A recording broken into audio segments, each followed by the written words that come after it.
While an egg was being fried, someone arrived and congratulated Aram, saying they had heard that he won another contest. They even asked if it was a joke. This was not surprising, as his name was well known in the culinary field. From the photo, it was clear that he won awards one after another. The other person said it was obvious since this cook was incredible. One of the cooks commented that it's really good to work, but it's also necessary to focus on resting a bit. The man mentioned that he heard Aram would be on the highway tomorrow and suggested he should rest a bit. The man continued slicing his food without resting. One of the cooks asked the chef how that accident happened. The chef kept preparing the food while the cooks urged him to rest for now. After all, he might temporarily lose his hearing and sense of smell.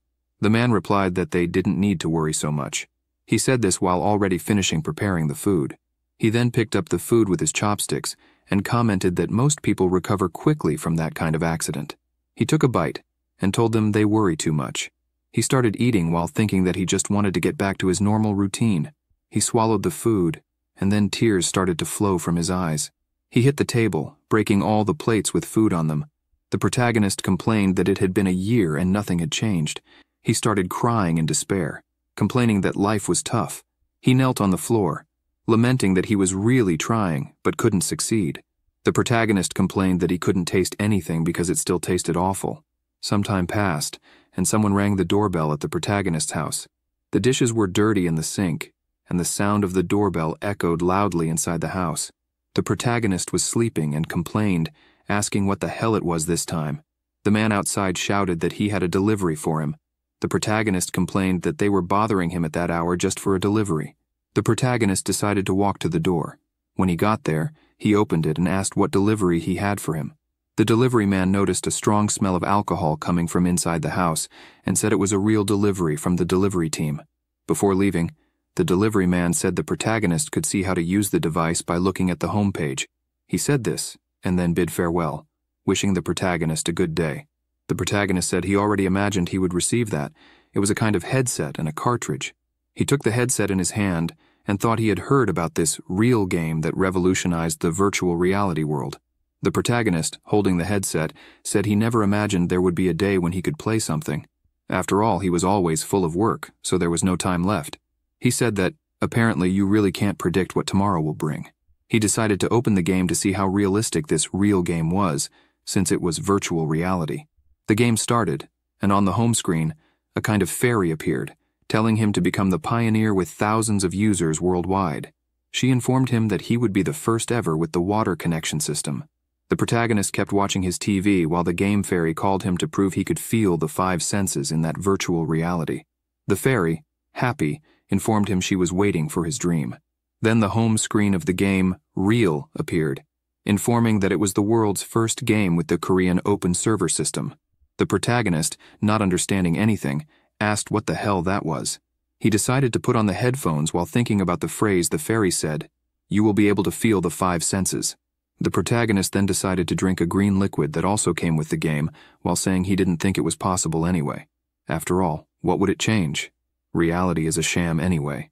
He then lay down with his virtual reality glasses on and thought it wouldn't hurt to try just once. After all, he should at least test it. He continued lying down, watching the writings pass through the virtual reality glasses. The information started to become more and more extensive. At that moment, the protagonist can only think about how much he wants to taste food again, as he lost his sense of taste after the accident. Just then, the system informs him that the game is restricted to minors. So, those under 18 years old cannot play the game. The system also shows a health warning, stating that if the player has issues related to brightness, they should immediately consult a doctor. Additionally, the player can exit at any time by saying, "End of system." At this moment, he sees a beautiful sunny field and a message saying, "Welcome to the real server of Korea." The protagonist is lying on the ground, not understanding what is happening. He is confused for a moment, saying, "What's going on?" He looks ahead and sees a system asking him to choose his physical characteristics. He recognizes this immediately. He notes that he needs to choose his first name and decides it will be Rice. He feels a bit lost in that system, saying it's his first time, so he doesn't quite understand. He sees a random appearance selection button and decides to press it since he doesn't need to worry about it. So he decisively presses the button that randomly chooses his appearance. His body starts to change as the system informs him that his name will be Rice and his appearance is in progress. He finally has his appearance completed. Now he has white hair, a youthful look, and is wearing a hoodie. The system informs him that Rice's characteristics are complete. He squints slightly as he observes a bright light coming towards him, right after the system says he will be teleported to the initial area. Rice then gets teleported to another place. In front of him, he sees several other players fighting some birds. At that moment, the girl from the initial screen appears, saying her name is Yuria, and she is an idol who debuted the game Real. Rice observes that world and can't believe what he is seeing. Yuria says she is there to support the dreams of all travelers. Before she can finish the sentence, she notices that Rice looks strange. Rice is more focused on the air he is breathing, thinking that he is a traveler then. He watches the wind rustling the trees and says that the air is very refreshing.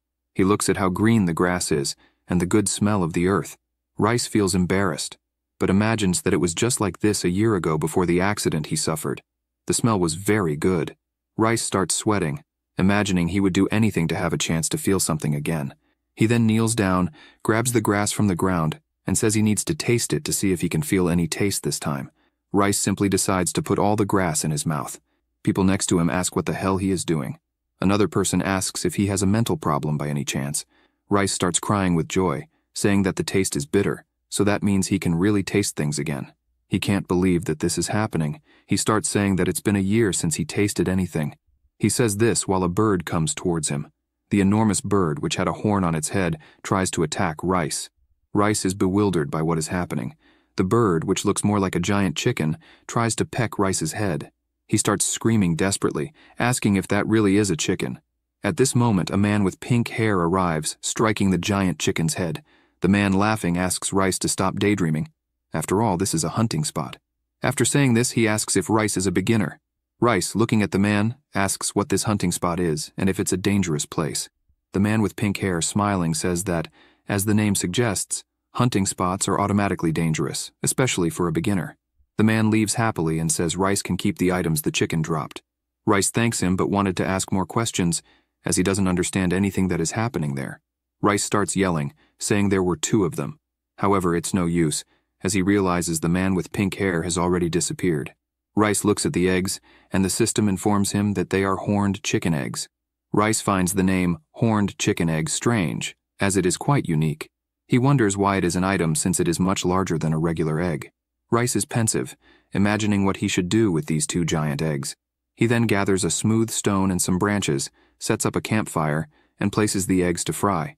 He figures that all he can do is try to fry the eggs he just obtained. Worried about the result, he takes a fork in his hand, an item provided by Spork. He stirs the egg to see if it's ready. After all, the only thing left is to taste it. Still concerned, Rice decides to bring the egg to his mouth. He puts it in his mouth and starts chewing slowly, as he hasn't tasted anything in years. He calmly swallows the piece of fried egg he put in his mouth. Rice is extremely happy, thinking he finally managed to taste a fried egg. He says it's a pleasure to know that egg, and tasting things is wonderful. Extremely happy, Rice says the taste is 1,000 times better than he remembered. He also comments that the egg yolk is simply sensational. Rice, still extremely happy, thinks that the taste of that yolk, the delicious flavor that can only be experienced when the yolk is still hot, is surreal. Several people are passing by, and Rice can only think that he was afraid he would never be able to taste anything again. He starts crying while eating the fried egg. To him, hope would never die. He observes the people in front of him fighting against the giant horned chickens and says that even if it's not real, he's still happy to have tasted something again. He watches 2 people fighting against one of the giant chickens and says he wishes all of this were real instead of a virtual reality game. He looks again at his fried eggs, which he is eating little by little, and says he is very happy with that moment, so he will just enjoy it as much as he can. At that moment, a girl looks at him sitting on the ground. The girl is trying to get his attention, but he doesn't hear her, so she decides to get closer and asks if he can hear her. She asks if he is really eating at a time like that. Rice asks if she was referring to him. The woman, awkwardly, says yes. She noticed he was on the ground eating something, and it seemed really delicious.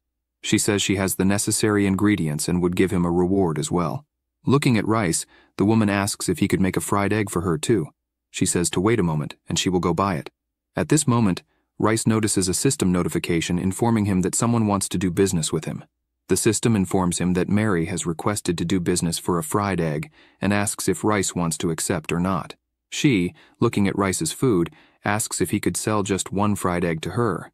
Mary says that the smell was extremely delicious and that the food looked great. She says she wants to eat at any cost. Rice asks her how much she thinks a fried egg costs. She responds that she imagines it costs 500 of the local currency. Rice realizes he doesn't quite understand the values of that world. He then smiles and says it can be for 500 of the local currency. He thinks he never imagined he could sell food within the game as well. Rice continues preparing the egg while Mary watches, saying it looks very good. Mary is enchanted by the dish, saying it's almost like a portion of scrambled ostrich egg. She is fascinated and says she didn't know it was possible to eat in the game. She immediately takes a portion and puts it in her mouth. Rice is hoping everything goes well. After all, even though he's in a game, this woman is his first customer. Rice also says he is extremely anxious since he doesn't know if it really tastes good, as it has been months since he stopped being a chef. The woman, upon tasting the food, makes a scary face and asks what it is. Rice is shocked and wonders if the food was only good to him. He panics, wondering what to do now since she apparently hated the food. The woman says that the food is simply incredible. Rice is surprised to hear that because he feared the worst. Mary is extremely amazed, asking how he managed to make it taste so good. She says it's even more delicious than real food. She also asks if he is a genius, saying it's much tastier than high-class meals. Rice feels embarrassed and thanks her for the compliments. He starts to think that this is just his style. He didn't even remember the taste. Mary opens her system while saying that even the texture was incredible, identical to real life. She says she will get the money right away. She then takes a bag of money and gives him the 500. Rice realizes that at that moment, he was being paid for the food he cooked for a customer. Mary runs off while thanking him for the delicious food and saying she will want to taste it again soon. Rice says that's fine and thanks her for the appreciation. He just imagines how that simple gesture made his day amazing. Rice starts to think that this game is called Real. He thinks that if he can really do whatever he wants there, he wonders if it would be possible to achieve his dreams there. He feels a bit sad, saying that it is just a game. Rice looks at the horizon and imagines that since he can't achieve his dreams in the real world because of the accident, he will achieve them in that game. Rice then says, "Exit the system." The system informs him that the game is shutting down. At that moment, he returns to the real world. He looks at his table full of bottles and thinks that the game exited quickly. He didn't imagine that it would feel like being in one world and returning to the real world. It was completely new to him, given his sincerity. The interviewer comes closer and asks if Rim is aware that kitchen workers have fiery personalities. The interviewer warns him because he doesn't want Rim to quit after a few days. Rim responds that he is aware and that it's not a problem. The interviewer then informs Rim that he can start the next day. The interviewer also says he will keep Rim's resume and certificate with him. Rim thanks him, but asks if he won't review the resume before finalizing the hiring. The interviewer asks why he would be so strict in hiring a kitchen assistant for a street diner. He just asks Rim to try to be useful at work and please not to be late. Inside the restaurant, a cook is preparing the food. This cook observes the owner hiring that person. Rim bows and thanks him for the attention, saying he won't be late and that they will see each other tomorrow. The interviewer, who is also the owner of the restaurant, says that's fine and they'll see each other tomorrow. Rim remembers his character in the game and thinks that even though he lost his sense of smell and taste, for now, everything is fine. He then looks at the sky and imagines that little by little, he will progress. Rim decides to return to the game, where his character is named Rice. A blonde-haired man is jumping, ready to attack the enemy. This enemy is a giant horned chicken, and he hits the chicken's belly squarely. At this moment, other chickens start chasing him. He runs away, calling them damned beasts. At that moment, a purple-haired woman prepares her bow and arrow to attack those chickens. She gets ready while asking him to be careful. She then shoots and hits the chicken's head squarely. The man doesn't even see it, as he is running away desperately with his eyes closed. The purple-haired woman asks the blonde man to be more careful. After all, this is the real game. She says he should be more cautious with his actions. He thanks her for the explanation and is amazed by someone wielding a bow and arrow like that. He says she was incredible. She asks if he really thought so since it was nothing special to her. The blonde man laughs, imagining he got the best teammate possible. Rice is beside them, preparing chicken meat for himself. The man and the woman continue talking, wondering if they should recruit more people for the team since they want to face the final boss. Rice is frenetically preparing the chicken meat that people left behind. He continues his preparation, imagining that the meat is extremely similar to real life. He remembers the introduction when Yuria appeared on the game screen, informing that the reality of the real game was unparalleled, and that it would turn dreams into reality. She also said, a pioneering fantasy life with tens of millions of users around the world. Rice thought it was misleading advertising when he saw that. He continues tasting the local plants and says he now really believes it, having experienced it firsthand. Even his thoughts have changed. He imagines that this real game is more real than real life, like a perfect illusion. He says this especially about the herbs he just picked. He swears it smells like rosemary. He wants to try it as well. Rice makes a sour face, saying he really shouldn't have gotten so excited to try it since it's extremely bitter. He looks at the sky and says that at least it's definitely rosemary. He finally prepares the meat and says he will try making chicken skewers. He seasons the chicken with a little rosemary and says that last time he only made fried eggs, so this time he wants to increase the difficulty a bit. He starts lighting a campfire while thinking he wants to try something more complex this time. Rice then leaves the chicken skewer roasting and can't wait to try it since it looks very good. The players nearby start to smell the meat and ask if everyone is smelling something good there. A person with a hatchet asks if that smell is extremely similar to grilled chicken by any chance. The man replies yes, but who would be crazy enough to be cooking something like that in the real game? People then notice Rice standing there holding the chicken skewer and wonder if that person is a user or an NPC in the game. Another comments that it's incredible since it appears he is selling something delicious. Everyone decides to run over to see. Rice, without wasting time, starts smelling that delicious chicken. He says that by the smell, it's definitely chicken. A girl approaches Rice and says she would love to try that chicken skewer and asks how much he would sell it for. The guy next to her whispers in her ear to ask the chef if he can lower the price a bit. Rice looks at them while thinking how happy he is at that moment, and then considers how much he should charge based on the fried egg he sold last time. Rice thinks for a moment and says he can sell it for 3,000 won. The people agree, so he takes some unicorn chicken meat and says he will prepare it immediately. Rice goes full steam ahead, cutting the chicken pieces. Some time passes, and everyone is eating the chicken skewer. A man compliments Rice, saying he is a true chef. He says that a skewer like that for 1,500 won is quite expensive, but after tasting it, he realized it was really worth it. Meanwhile, the man in the blue jacket is extremely happy, saying that it was undoubtedly worth it. After all, he didn't even know it was possible to eat something so good in the real game. The woman is amazed and asks her husband if she can have another. The husband replies that it is really good, but unfortunately it's too expensive, so it's not possible. The man in the green beanie behind them just laughs, saying he hates couples. He says this while also enjoying the chicken skewer. At that moment, Rice is frantically preparing several chicken skewers at the same time. He watches the chicken frying little by little and says that the sound is incredible. Rice smiles, takes a knife, and continues to prepare the chicken, saying that he is slowly getting used to cooking exactly as he used to. Rice then starts to remember all the experience he gained in the real world. He imagines the time when he was a real chef and thinks that it was all very worthwhile. Rice is preparing several chicken skewers, while many people around are also tasting them. He thinks that, without a doubt, he will be able to start over again there. In the middle of preparing the chicken skewer, he touches the meat to take a piece off the skewer and notices something strange. The system notifies that an achievement has been unlocked, the achievement Fighter, which requires hitting monsters more than 1,000 times.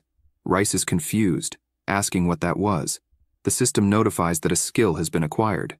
Rice, reading it, asks, "What do you mean a skill has been acquired?" The system notifies that the skill in question is called Weak Point and is an F-rank passive skill. With this passive skill, the user can see the weak points of one-star monsters. Hitting a monster's weak point has a high chance of killing it instantly. Rice reads this and asks what a weak point is. What is a passive skill? What is all this? He has no idea what is happening. The system also notifies that Rice received another skill called Weak Point, an F-rank active skill. This skill focuses all the user's strength on the tip of their weapon, thus inflicting critical damage. It has an increased damage of 15% and decreased saturation of 30%. Rice reads this from the system and says that it seems this other skill is an offensive skill. Rice looks around and thinks these are interesting skills, and wonders if he should test them here. He sees some people fighting the unicorn chickens. One of the men asks how many of those chickens they need to kill for the boss to finally appear. The green-haired man replies that they probably need to kill about 50 more. They're probably close. Rice stands up, thinking he should do that too. After all, He can't just keep cooking what he catches. He should try hunting some unicorn chickens, too. He stands still for a moment, and then, worried, wonders how he should start. After all, he has never hunted before. Rice then approaches a man who is in a frantic battle with a unicorn chicken and asks him for a moment. The guy, trembling, Rice happily shows his knife, which he uses to prepare food, and says that this is his weapon. The men see a unicorn chicken approaching and say they will leave it for Rice to kill. If he can manage to kill at least one monster like that, they will let him join the group. Rice, terrified, asks how he will kill such a giant chicken by himself. The green-haired man tells Rice not to be scared. After all, it's just a game. At that moment, the weak point skill activates. Rice's eyes begin to shine, and he wonders what is happening. He notices something glowing on the chicken's head. Rice realizes that this is probably the effect of his new skill. He looks closely at the glowing spot on the chicken's head and thinks that must be its weak point. Full of confidence, Rice jumps with his knife towards the unicorn chicken, thinking he now knows its weak point. However, as he gets closer, the unicorn chicken headbutts him, throwing him far away and causing Rice to drop his knife. The men are startled by this. Rice falls hard to the ground, nearly unconscious. The men observe him on the ground and figure it was expected since Rice is a novice. The other man asks if Rice really believed he could defeat a unicorn chicken using just a knife. The men burst out laughing, asking if Rice is okay since that must have hurt. The purple-haired man, laughing hard, says it's too much for a novice and quite embarrassing. Rice tries to get up, but his body trembles a lot. He finally stands and sees the men fighting the chickens again. The green-haired man shouts to Rice, asking him to just watch the others fight since he clearly lacks combat skills. He also says he will give Rice another chance later. Rice can only think about how he totally failed and that it's more complicated than he imagined. Rice puts his hand on his head and thinks that, besides, when he got hit by the chicken, the pain felt very real. Rice wonders if he should give up hunting. He remembers when he was a novice cook and his superior kept telling him that the food was going to burn, saying he was tired of reminding him to add a certain amount of water to the pot. Rice was always apologizing while his superior said it was okay. He just needed to empty the pot and start again.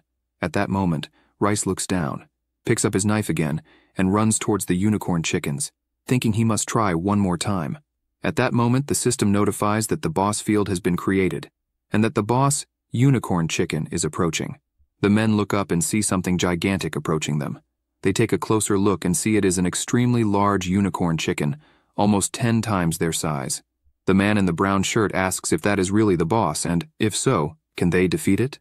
The green-haired man replies that yes, he is 100% sure that this unicorn chicken is the boss, and they are definitely in trouble.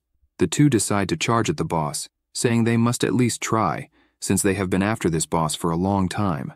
At that moment, the system notifies that the players Seeking and Hemo have entered the unicorn chicken field. Rice reads this and doesn't understand since the notification appeared suddenly. The system then notifies that the boss unicorn chicken will attack the mentioned players if they do not leave the field within 3 seconds.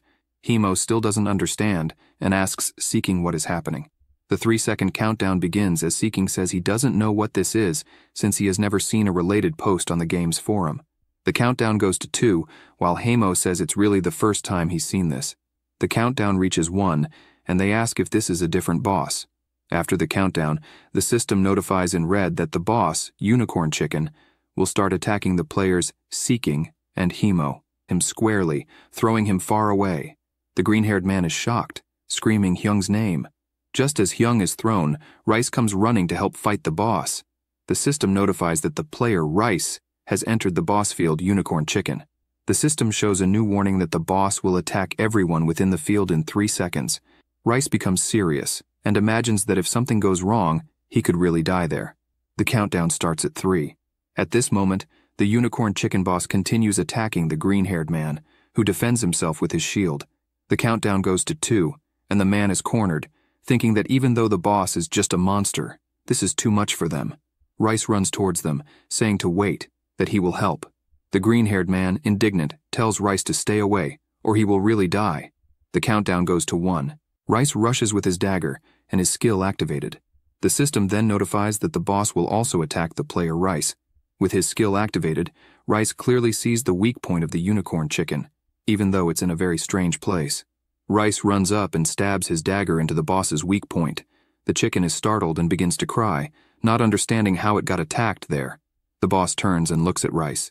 He is stunned as she looks at him. Then furious, the boss starts pecking furiously at Rice, but the two men quickly run towards him and raise their shields to protect Rice.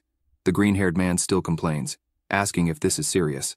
After all, he made it clear that Rice should flee. A man observing the fight from outside asks if that monster is real, as it's enormous. Hyung shouts that he will attack first from the other side. Seeking asks what he is thinking. He says he will immediately add them to the same group, so they need to hurry to defeat the boss. Rice grips his dagger tightly while Seeking shouts, "Not to worry. After all, it's just a game." Rice thinks that's true. He looks at the unicorn chicken boss attacking the two men and thinks that it's not even real, so he doesn't need to be afraid. He watches the giant chicken throwing Hyung away again and thinks that even though the game isn't real, how can he not be scared of that? The man in the brown shirt braces himself as he is thrown, then jumps at full speed towards the boss, shouting that he's attacked that boss so many times, so why won't it just die? The furious chicken turns to him and then attacks with its horn, piercing Hyung's stomach. Rice watches Hyung falling to the ground and can't believe that person is really dying. Hyung thinks all of this sucks, but Rice is impressed, thinking the game is too realistic, and even knowing it's fake, it still scares him. Seeking continues to defend against the boss's pecs, and thinks that the boss is really powerful, and he's not sure how much longer he can hold it off. Seeking closes his eyes, and thinks he won't be able to defend much longer since his HP is extremely low. At this moment, Rice activates his weak point skill and jumps at the boss again, always aiming at the spot indicated by the skill. Rice is holding a horn as a weapon, and the horn is overflowing with energy. With all his strength, Rice pierces through the chicken, delivering an attack using both his passive and active skills. The green-haired man is astonished by the scene. Rice can't believe he managed to do it. He almost collapses to the ground as he had thrown himself fully at the boss's weak point. Rice is surprised by what he gained from defeating the boss.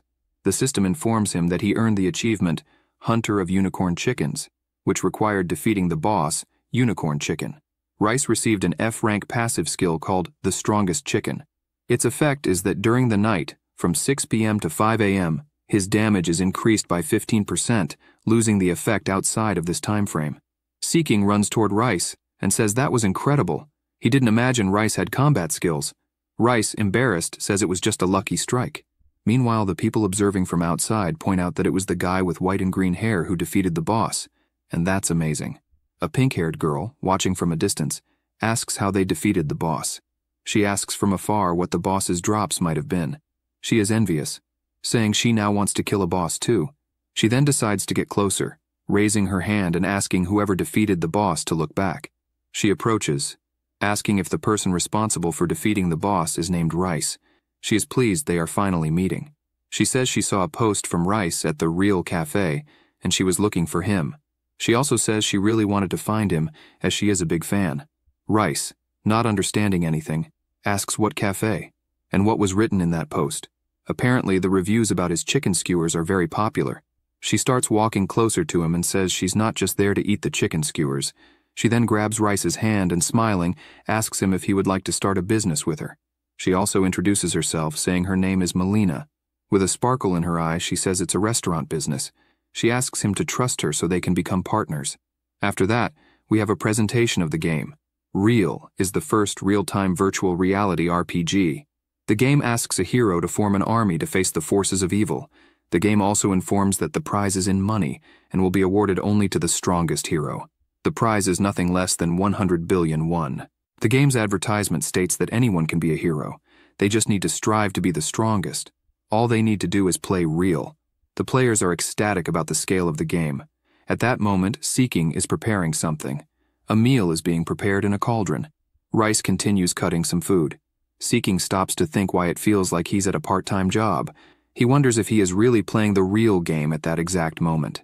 Seeking, along with the group, feels frustrated, imagining that they missed the opportunity to stop playing a long time ago. Melina continues helping, thinking that she is being rejected at that moment for being a stranger. But if she collaborates, she might change the group's opinion. She can only think about the reviews she saw about the chicken skewer and how much she wants to try them. She watches Rice and asks what he is doing. Rice seems to be holding some kind of nut in his hand. She sees him bringing the food to his mouth and thinks that Rice is really careful with what he cooks. At that moment, Rice makes a completely bizarre face and starts crying. Melina is startled and asks what happened, wondering if he ate something that bad. Melina grabs Rice's attention and asks why he chose that name since it means arroz, when translated from English to Portuguese. Rice replies that it's because he loves cooking, that's all. Rice observes a mushroom while Melina comments that she was just curious and asks if he uses this name in all other games as well. Rice responds that he has never played another game. She is surprised by this and asks if it's true that this is the first game he has ever played. Rice replies yes, and she thinks it's cool. Seeking says it makes sense that it's his first time since he has never seen anyone asking about hunting before. Seeking also mentions that he heard Rice is quite famous at the cafe. Apparently someone saved a video of Rice. The horned chicken was especially famous. Rice, still preparing his food, asks if he is referring to that giant unicorn chicken. Rice comments that unexpectedly, this real game has many timed functions. Rice imagines that he is 28 years old and a novice at this game. He tells his group that he tested some new sauces for seasoning. He also asked them to put mushrooms in the sauce. Seeking and Melina immediately respond that they will do so. They look at the cauldron and ask if they can just pour them in. Rice replies yes. Right in the cauldron, the aroma rises instantly. Rice continues preparing the food, thinking he just needs to stir it for a while. Melina is already drooling, only able to think about how much she wants to eat right then. Rice opens his system and accesses his storage. He goes through his inventory and selects the chicken meat, imagining he will need it at that moment. The chicken meat is then summoned. Rice is surprised that it wasn't cold. He imagines this is probably due to the game's technology. Rice looks at Seeking and Melina and tells them it's time to fill their stomachs. The two, happy, say they will eat immediately. They look at the dish and say it looks extremely delicious. The system informs them that this is giant chicken meat with mushroom sauce. It increases ingestion satisfaction by 4 and boosts attack by 1 after eating. Everyone prepares their plates and thanks Rice for the delicious meal. Seeking takes the food to his mouth, wondering if it will taste less delicious than real food. Melina, also bringing the food to her mouth, is happy that she is finally eating food prepared by the famous chef, Rice. Seeking takes a bite. Melina does too. As they do, they feel as if they are teleported to another dimension. They start looking around, confused. At this moment, they observe pieces of chicken flying everywhere. They wonder if it's an aerial attack with all these chicken pieces flying around. They think the freshness of the meat is overwhelming. They look up and see a mushroom riding on a piece of chicken and ask what the heck is that? Seeking, scared, asks what that horrible mushroom is. The mushrooms mounted on the roasted chickens shout that Seeking cut them earlier, so they hope he is ready for battle. Seeking and Melina panic, saying they don't have a weapon at that moment. Seeking looks down and wonders what the heck is happening. They notice they are standing on a giant tongue and comment that at best, this is the world of flavors. The mushroom starts laughing and says that their taste buds won't favor them in that world. So what are they going to do about it? The two begin to fall from the sky, accompanied by the roasted chickens and mushrooms. Seeking and Melina start screaming at each other, not understanding what is happening. Melina then reaches out, shouting Seeking's name. He manages to grab her hand. They find themselves facing several giant unicorn chickens, even dressed in clothes. Seeking imagines all the giant chickens they have eaten up to that point. Suddenly they return to reality and look at Rice, who is taking food from the plate. Seeking and Melina are confused about what just happened. They think, honestly, there must be marijuana as a seasoning in this food to have such a trip like that. Rice looks at the two and asks if they liked the food. The two, with a sparkle in their eyes, say that the food is sensational. They had never eaten anything so delicious in their lives. Rice is surprised by this, but he notices something appearing in front of him. While still seated, he sees that the system says he has received the passive skill, Chef's Luck, an F-rank skill.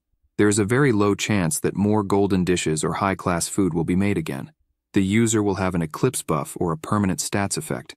Rice is surprised by this, while Seeking and Melina congratulate him since they didn't know this could happen. Rice checks his status and sees his profession as chef. He has 120 health, 60 attack points, 15 agility points. His satiety is at 52 out of a maximum of 120. He has 15 defense points and 10 points in cooking. Night then falls. Seeking tells Rice that it's getting late and he needs to leave. Seeking asks if he wants to send a friend request and asks the same to Melina. She says she does. Rice says he also wants to since he is a beginner and friendships would be welcome. Rice is happy and thanks him for the information. He then closes his eyes and lifts his head, thinking how good the night air smells. He still thinks that. He then lowers his head and looks at his status in the system again. He smiles, seeing that his profession there is chef.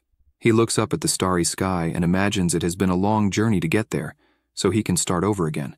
He then decides to leave the game, as it is already late. He starts to take off his headset and wonders how long he played. He then takes his phone and sees that it's almost 4 in the morning. Looking at the phone screen, he thinks he wants to sleep at least 5 hours since the next day will be his first day at his part-time job.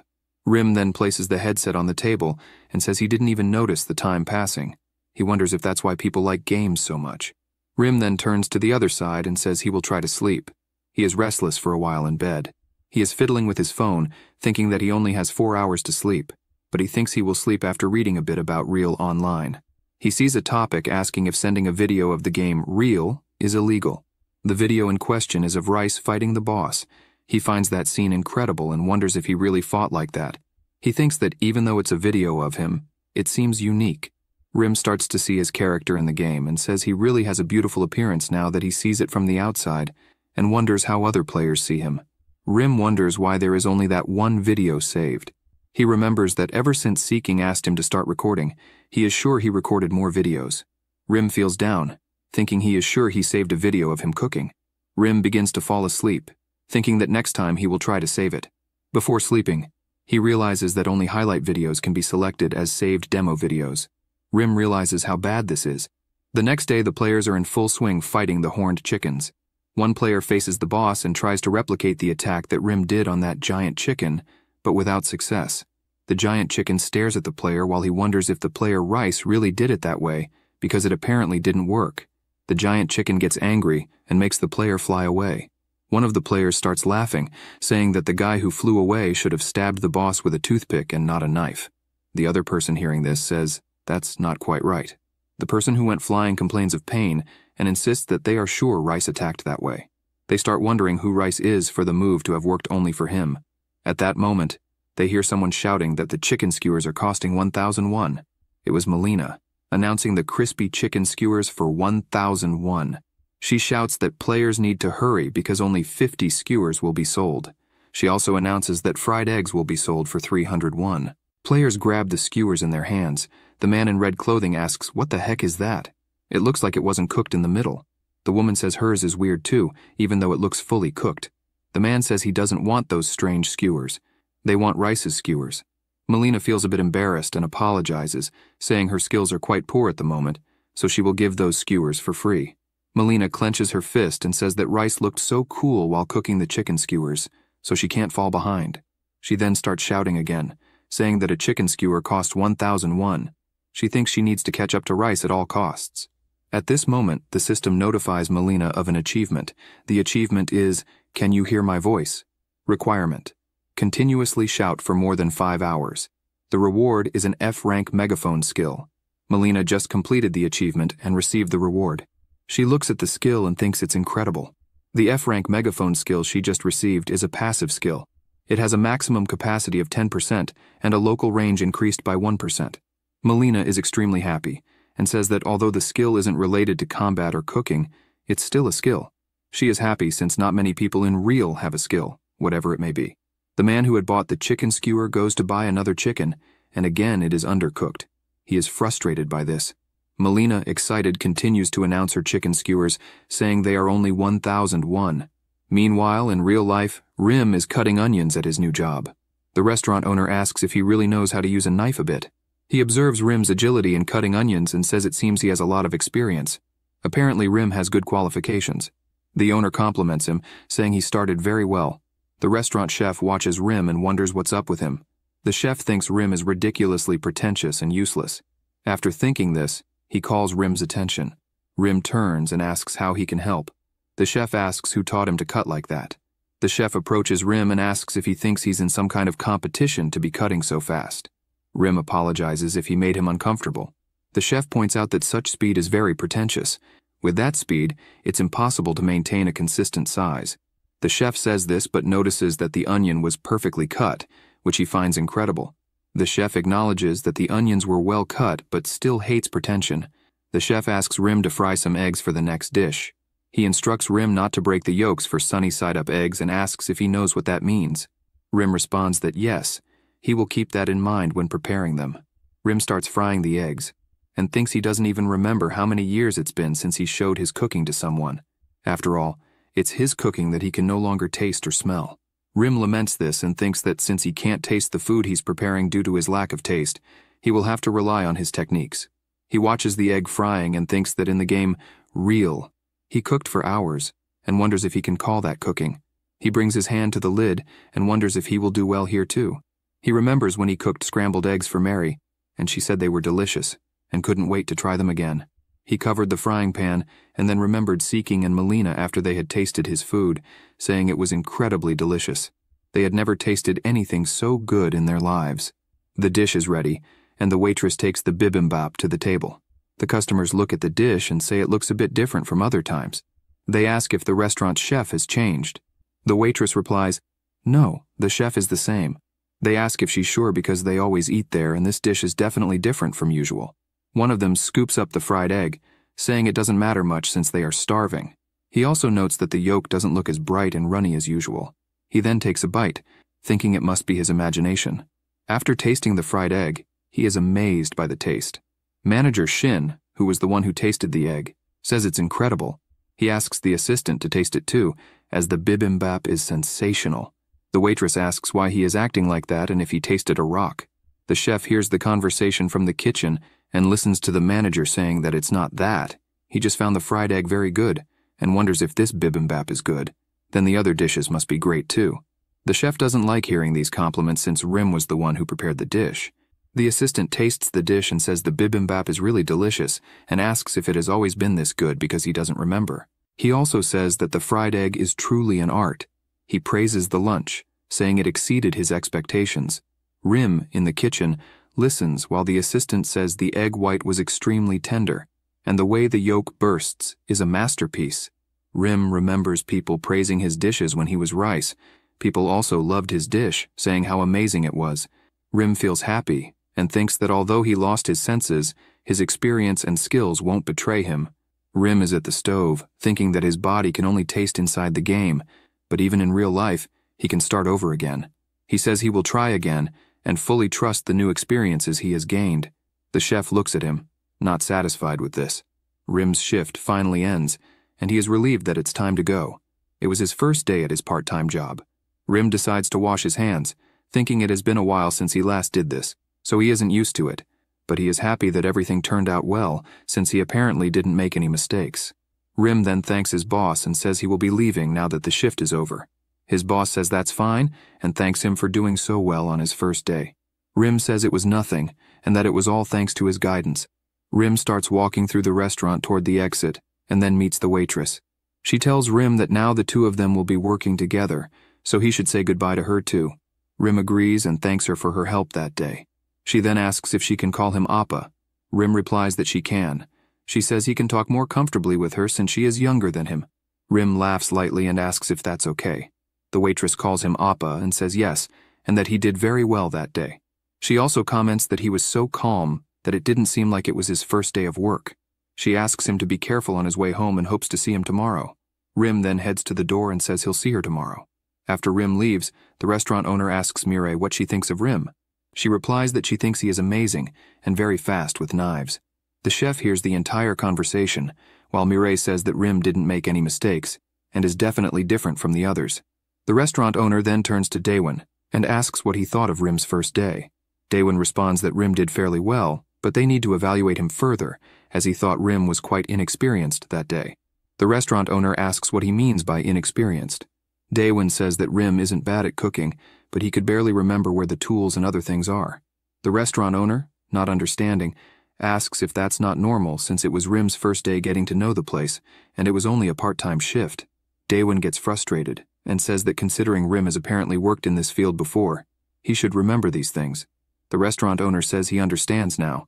Mireille says that the fried egg from earlier looked delicious, and she would have liked to try it. Night falls. The restaurant continues operating after Rim has left. One of the customers calls the waitress, asking for a cider, an alcoholic drink. She, who was attending another customer, says she will be right there.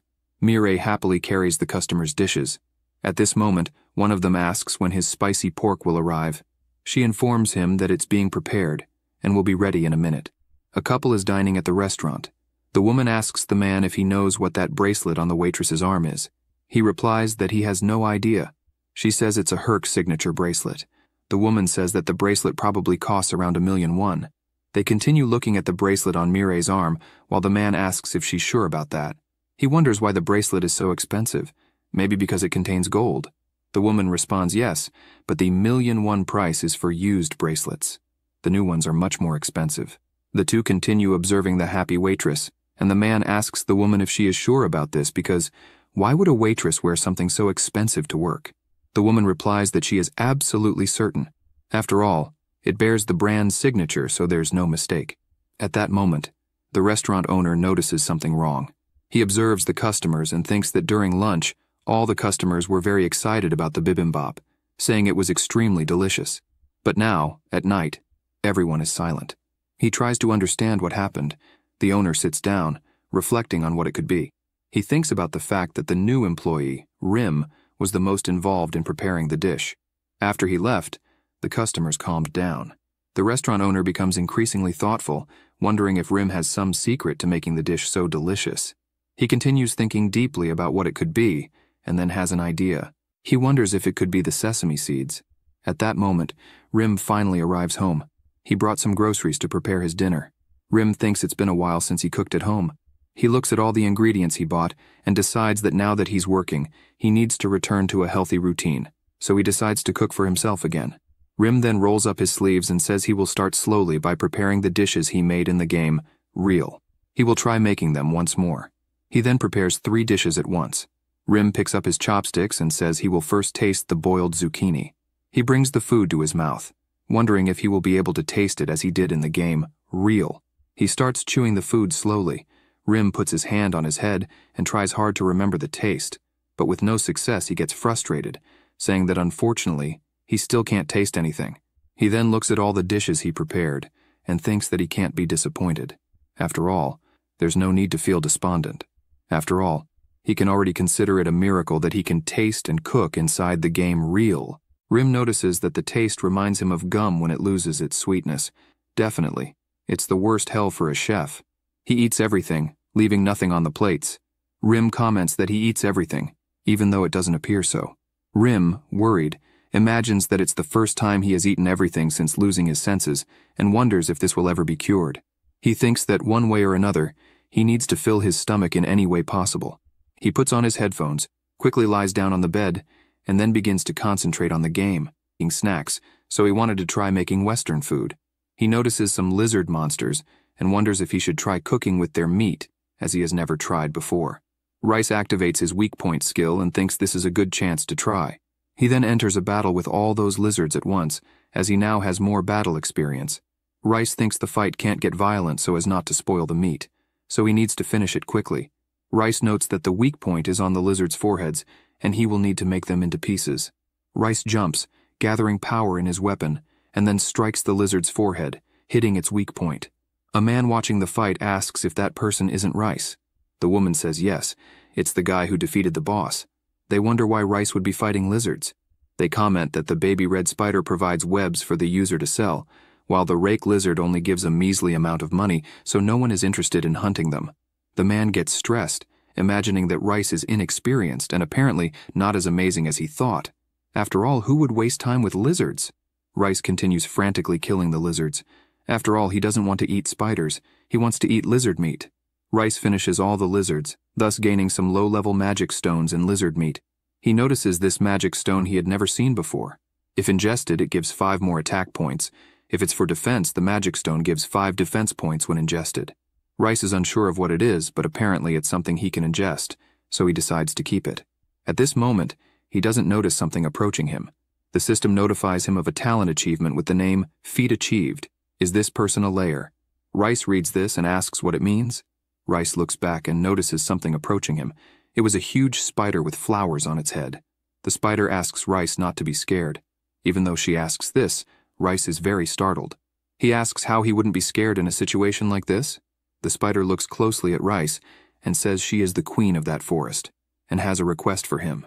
The talent achievement that had appeared for Rice had the requirement of killing 100 rake lizards and not killing any baby red spiders. Since Rice did this, He was rewarded with a secret mission from the Red Spider Queen. Rice is confused by all this. He wonders what secret mission this is. After all, what should he do at that moment? Maybe just stand still? He then looks at the spider and notices that standing still did nothing. He looks at the spider's hairy body and praises the developers of the real game for doing a good job making her disgusting. The Spider Queen asks if he will stand still. She asks if Rice is an ally or something like that. Rice still doesn't understand anything. At this moment, a man watches from afar and wonders what Rice is doing. The man observes better and says he has never seen that spider appearing in front of any player. He imagines it must be a mission. The man thinks that Rice receiving this mission is surprising since it's not common. After all, understanding the requirements for missions to appear is very difficult. Besides, there are various rarities like professional, secret, rare, epic, etc. This increases the rivalry among users. The man then, little by little, gets closer to Rice. He is pensive, wondering what the mission might be and if he should try to approach. The man gets closer and closer, imagining that the mission involves spiders, and he hates spiders. Rice notices the man approaching and realizes he has never seen him before. The man greets Rice and says that the spider caught his attention, which is why he is there. At that moment, a huge drop of blood falls to the ground. It was from the man who approached. The spider immediately stabbed its leg into his chest. The man dies and starts to disappear from the game. He wonders why he was suddenly struck. The man then disappears, leaving only his boots behind. Rice asks what the hell just happened. He looks at the boots and sees they are made with lizard leather and red spider threads. Rice notes that apparently you can create boots in the game, and that guy created these. The boots in question give 7 agility points. A group of rake lizards appeared and started eating her babies. The queen also says that the princess lost the race and must have led the group of lizards to a place not far from the forest. And as long as the princess lives, the spider's babies will continue to suffer. The Spider Queen further comments that eventually, the lizards will expel the spiders from the forest. So if Rice is truly an ally, he must kill the lizard princess. Rice says he understands the situation and imagines that he is apparently forming an alliance with a spider. The system notifies him that the mission is to kill the lizard princess somewhere in the forest. The reward will be a new skill besides a hidden achievement. The Spider Queen then says she will be waiting for Rice to successfully complete this mission. Rice is curious about this secret quest and informs the spider that he will take a look around the forest. Rice bids farewell to the spider, and the only thing he can think of is that he is hungry. Rice starts preparing a lizard skewer and thinks he tried something like this only in Vietnam. Suddenly something catches his attention, shining in front of him. The system note of temporary buff. Rice looks at his glowing hand and wonders what that could be. Of grilled lizard with nuoc sauce from Vietnam. Rice is happy because even the dry taste at the end is the same. The system notifies that the lizard skewer gave Rice a temporary buff, increasing his defense and energy. Rice looks up and sees the increase in his attributes after eating the skewer and finds it interesting. Rice begins to imagine that even as a cook, he can also enhance his abilities. Rice smiles and imagines that the more he understands about the game real, the more greedy he becomes. Rice starts stretching and says he should hunt to complete the spider's mission. He then starts hunting the rake lizards nearby. He immediately finishes off one of them, but there are several lizards in that region. Rice keeps his weak point skill active all the time, observing his surroundings. He then turns and notices one of the lizards. This lizard is furious, charging at Rice. Rice doesn't waste any time and quickly finishes off that lizard with his giant chicken horn. At that moment, more rake lizards approach Rice. He looks at them and comments that apparently there are quite a few of them that day. Rice is startled to realize that all the lizards were attacking at the same time. He charges energy into his weapon and thinks that he can't do much, since he didn't plan to fight that way. With a single powerful attack, he finishes off all the lizards at once. Rice is pleased because he seems to be getting very good at hunting. A blonde woman is watching Rice through the system. She enjoys seeing how well he is doing. The blonde woman then smiles and is eager to see more. Rice is eating his skewers and feels like he heard a laugh, but has no idea what it could be. Rice continues eating his skewers even with several rake lizards approaching him. With each bite he takes, he says it tastes even better. The lizards jump at Rice. The lizard is worried because Rice shows no fear. Rice simply says that their meat is delicious. Rice gives a huge smile and says he should definitely make more skewers out of them. His hunger is at 20% at that moment. Rice defeated all the lizards that were there, but he can only think about being hungry. At this moment, a red spider slowly approaches Rice. He notices her arrival. The red spider then produces a web ball called "Best sticky spider web," and gives it to Rice. Rice takes the web in his hand and asks if it's really for him. The spider runs away, and he thanks her for it. The system notifies that the red spider web is extremely resistant and can be used to make various items. Rice wonders if the spider gave him the web as a thank you for hunting the rake lizards. Rice then puts the web in his inventory, thinking that it shouldn't be a problem for him to keep it. The day goes by. Rice is preparing another rake lizard skewer. He keeps singing while the skewer is cooking. He earns more mana stones and also gains a new achievement, unlocking the title Rake Lizard Exterminator for eliminating 200 rake lizards. Rice unlocks another achievement, a Ferocious Appetite, for consuming 100 identical meals. The achievement increased his maximum hunger by 100. His weak point skill increased to rank E. His optimized skills improve by 25% in an instant attack. 40 hunger points are consumed. A person watches Rice from a distance. It was the man who was killed by the Spider Queen. The man says he finally found Rice. The man approaches Rice asking for permission. Rice greets him as well. Rice notices it's the same man from before. Rice quickly says that he is probably there for the boots and explains that he only tried them on but was going to return them. The man explains that it wasn't that since it's just an attributed item and Rice could actually keep those boots. Rice is confused and asks what an attributed item means. Does it mean that only one person can use it? The man explains that he died for nothing and that it was costly to do so since he needs to hunt and gather materials to make them again. The man looks dejected while Rice apologizes and asks what items he will be looking for. The man asks if Rice is referring to all the necessary materials. Rice says yes. After all, it was his fault. The man finds it strange that Rice is being so nice and asks if he simply wants to give the materials. Rice summons the items from his inventory, saying he has lizard leather, spider web, a lot of meat, and spices. The man notices the spider web and asks if it's the best sticky spider web by name. Rice responds that it is and asks why. The man says it's the best possible material and asks if Rice doesn't know that. Rice says he thought all webs were the same. The man asks who he really is because it seems like something is off. Rice just says that real is his first game. The man takes the web from Rice's hand and says he really seems like a noob and decides to accept the web. Rice asks the man if that item isn't too strong. The man replies that it is, as every game is based on rarities. The man also asks if Rice is doing the Lizard Princess mission. Rice replies that he is. Rice even imagines how she might taste. He also thinks he should change his items since he's using beginner gear. The man remains silent, so Rice suspects it's true that his equipment is bad. Apparently, even there, you can't survive with bad items. The man cracks his neck and says he will change that situation now. He grabs a lizard skin, takes out a needle and thread, and starts sewing the skin. Rice is amazed to see that. Rice, surprised, says it's been a while since he saw someone so focused, and he imagines he can't just sit and watch. Rice sits next to the man who is sewing. He prepares to help too. Rice grabs some rake lizard bodies and frantically starts making something with that leather and meat. The man keeps sewing a boot at full speed. The progress is already at 28%. A man with purple hair asks if that person is Rice. The man with green hair says yes, and that there's someone next to him they've never seen. Rice and the man are working at full speed on their tasks. The people watching say that the man is definitely not just a helper. The man finally finishes making 2 pairs of boots and a spider web trap. The man asks what Rice was doing during that time. Rice says it's called dismemberment. The man says he understands and asks Rice to see the result. He puts on the boot he made and says that using good materials gives great results, as the boot gives 10 agility, 5 attack, and 5 defense. The man happily gives something to Rice and says it's a present. Rice looks at the present, and the system notifies him that it's a very sticky net that paralyzes enemies of up to 2 stars for 10 seconds. The man cracks his neck again and asks Rice what he thinks of the present. Rice, happy, thanks him, saying that item will be very useful against a boss. The man wishes him good luck against the Lizard Princess and says he will disconnect to sleep. Rice says that's fine.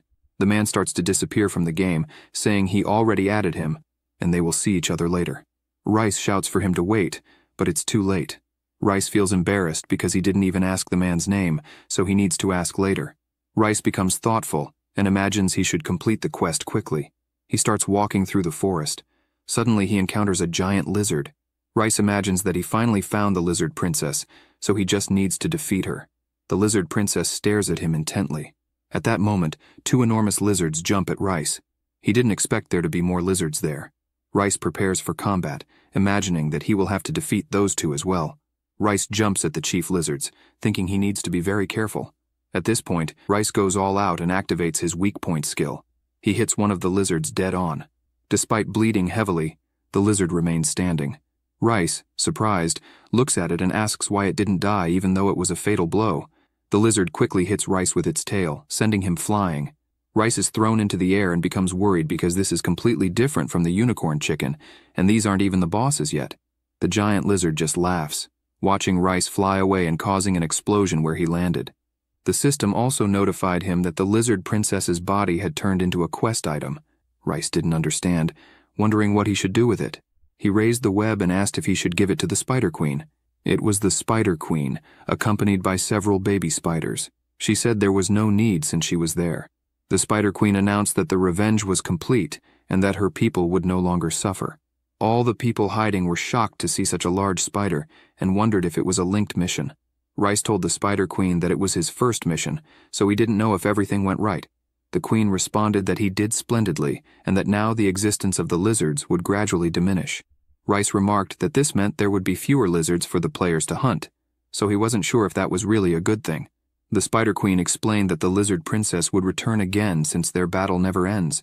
She also mentioned that before that happens, they would show their power. As she said this, a large army of red spiders began to march. The spiders spotted some nearby lizards and quickly defeated them. Rice watched the spiders kill the lizards and asked if this wouldn't affect the system, since there might not be any lizards left to hunt. The Spider Queen simply said that Rice had worked hard, and now he would receive a reward. Rice's body began to glow, which he found amazing. The real game informed him that, thanks to his efforts, peace had come to the forest for a time until a new lizard princess emerged. The system notified Rice that he had earned the skill F-Rank Poison Pouch for completing the secret mission.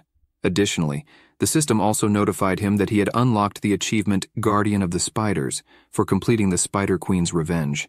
The reward was a 10-point increase in all stats. Rice was amazed as his hand glowed purple while reading that the skill he earned allowed his body to produce a poison that paralyzes any enemy with less than 2 stars for 3 seconds. The target would feel nausea. The system also notified him that he had unlocked the achievement Pioneer of a Scenario, where a player needs to complete a scenario directly related to the main story. The reward was the profession Pioneer. Rice found it incredible that suddenly many notifications appeared, and he now had the profession of a pioneer. The people who had been hiding came to congratulate Rice for defeating a boss alone. Rice was startled to see so many people surrounding him and said it was just luck. People wanted to buy something from him, and he just asked for some time to prepare things. Rice announced that to celebrate, he would sell the lizard meat at half price. People from various regions began to gather to try the dish prepared by Rice. While preparing the food, Rice said it was nice to have so many people there, but it was very hot standing in front of the fire, and it had been a while since he did this. Someone approached and handed him a cloth, asking him to wipe his sweat with it. Rice thanked them and then turned around. He noticed it was Melina and asked what she was doing there. She replied that she had just used the Find Friend function to locate Rice. Rice is surprised to learn that such a feature exists. Melina says she heard about his achievements and congratulates him. They continue talking through the night. Melina comments that Rice seems to be getting used to things. Rice agrees and asks if she wants to eat something. She says she wants to eat what he's preparing and also help him with her new skill. Rice thinks it's amazing but isn't sure if he'll need it. They look around and see so many people present that they are fighting to stay in line. Melina asks Rice to wait a moment. She takes a deep breath and then yells loudly using her skill, asking everyone to please stay in line. People are startled by the powerful wind that blew towards them. Melina yells that they will sell until the ingredients run out, so they can wait patiently. Melina smiles and asks everyone to please wait calmly. The night becomes calmer as everyone decides to respect the line. Time passes, and only one piece of meat remains. Rice thanks her for her help. She says she has done this many times, so it's no problem. Rice says that the last piece is hers, and asks how she would like it cooked. She happily requests it well done, please. At that moment, someone approaches them. The person asks if it's Rice there. He comes closer and asks if there is any lizard steak left and if he can order one. Rice replies that there isn't any more. The man comments that apparently there is still one on the grill. Melina quickly grabs the meat and throws it into her mouth so as not to lose the piece. Rice is startled and tells her not to do that, or she will burn herself. The man runs his hand through his hair and says that it seems the lady has already reserved the steak. He asks for anything since he was there to try something from Rice. Rice shows him a leftover chicken skewer. The man says that will do. The man is happy and says he will finally taste Rice's food and thanks him for the meal. However, internally, the man thinks that he is also a chef and is there to learn about the food, imagining it can't be anything special. The man says that in the community, all anyone talks about is rice, rice, rice, rice, but apparently this rice is nothing special. The man starts eating the chicken skewer, thinking there's no way Rice's character is better than his.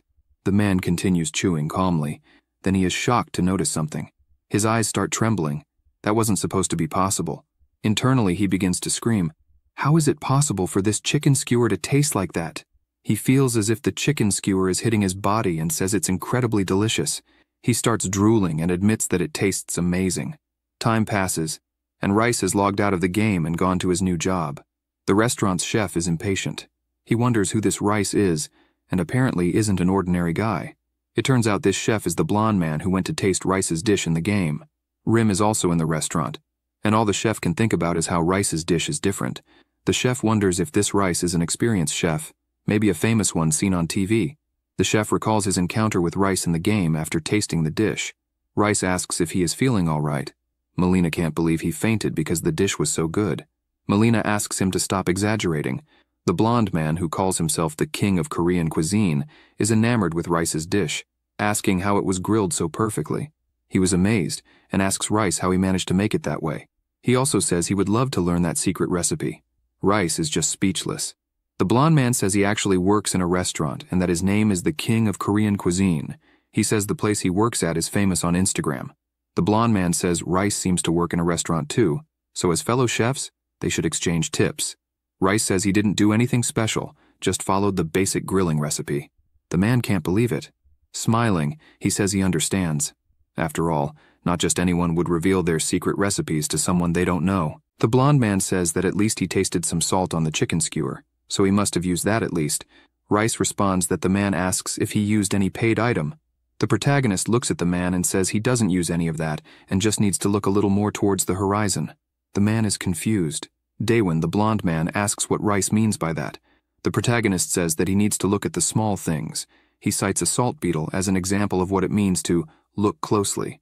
Daewon, still not understanding, says he understands that Rice doesn't want to reveal his secrets on the first day they meet. Melina gets frustrated and asks if the so-called king of the Korean kitchen is a beggar, because so far he wants everything for free. Daewon stares at Melina and then becomes amazed, finding her very cute. He imagines that even though she's a character, she's probably beautiful in person, despite him already having a girlfriend. Daewon apologizes if he exaggerated and asks her to add him as a friend. She just gets more and more stressed. The protagonist becomes increasingly tired of all the noise. Melina yells at Daewon, telling him to apologize to Rice.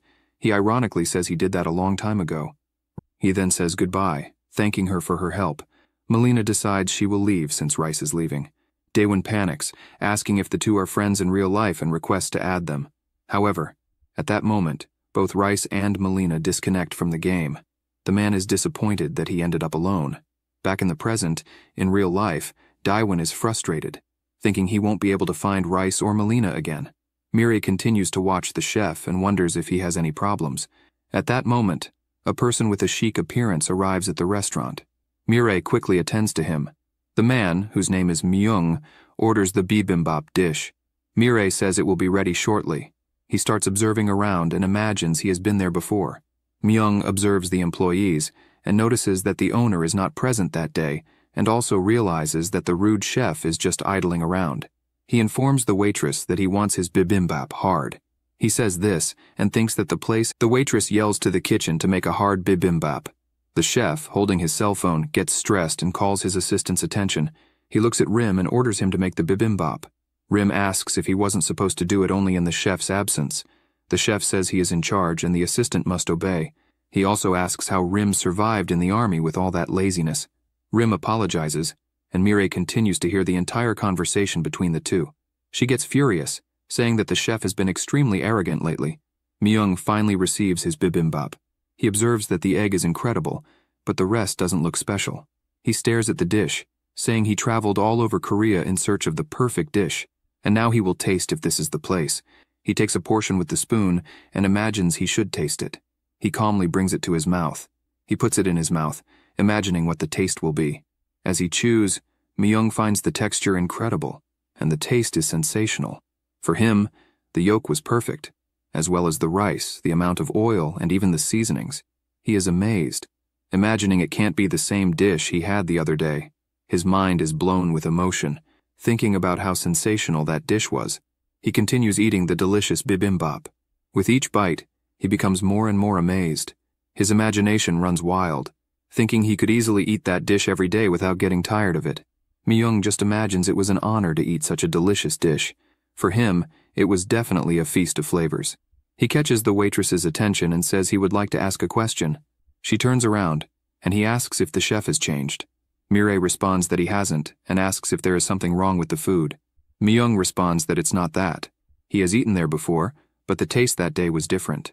The waitress says she then approaches him to speak quietly, and says that the dish was prepared by the assistant, not the chef. Myung is surprised, wondering if an assistant could make such a good dish. He looks at Rim, the assistant, and imagines that even though he doesn't know much about cooking, he has eaten many bibimbap, and that one was definitely at a professional level. Still looking at Rim, Myung asks why, with such skills, he is just an assistant, and why he works in a place like that.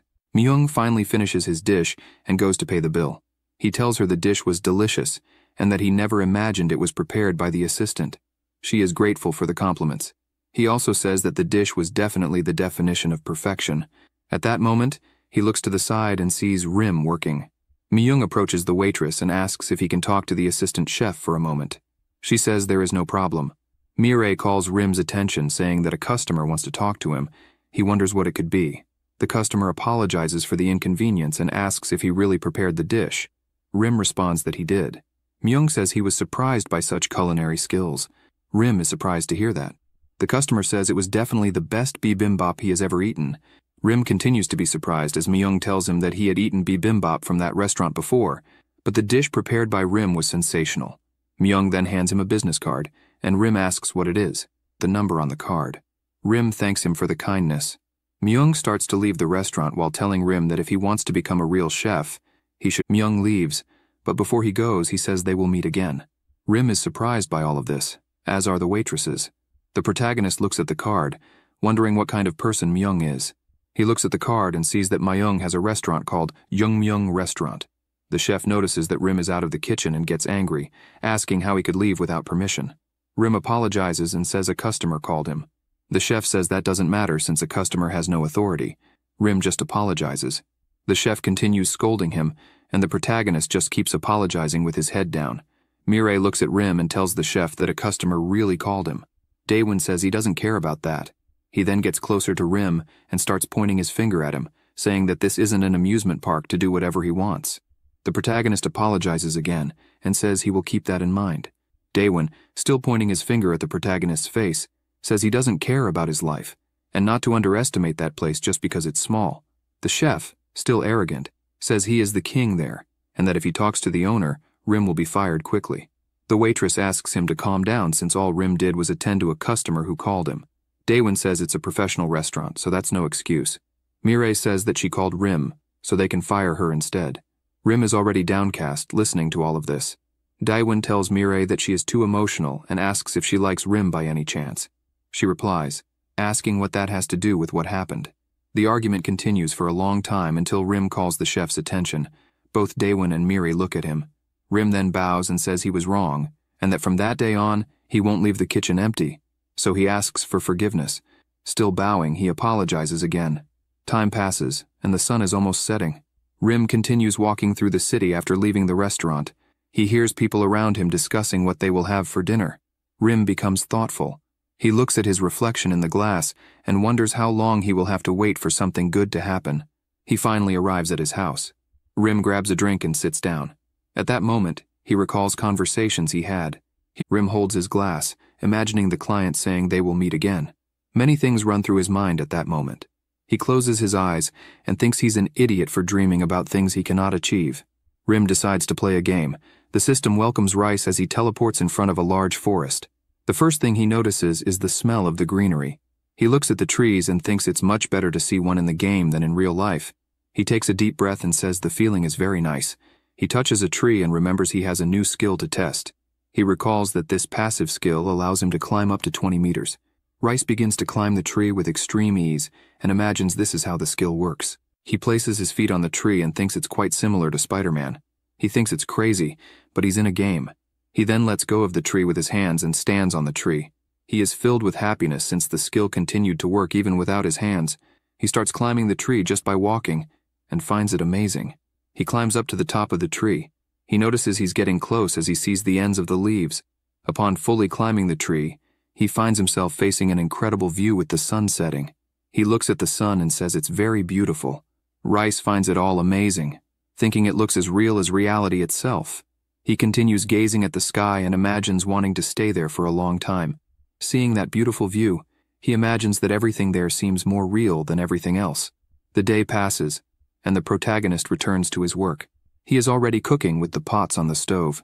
He continues chopping onions frantically. Rim is very focused after the previous day's confusion. Rim and the waitress are working in the kitchen. They hear the owner arrive at the restaurant, saying he's very hungry and asking for something to eat. The owner, all cheerful, says he wants a bowl of bibimbap since it's been a long time since he had one. He looks at the cook and asks for a bowl since there are no customers at the moment. Daewon says he can't because the ingredients are still being prepared.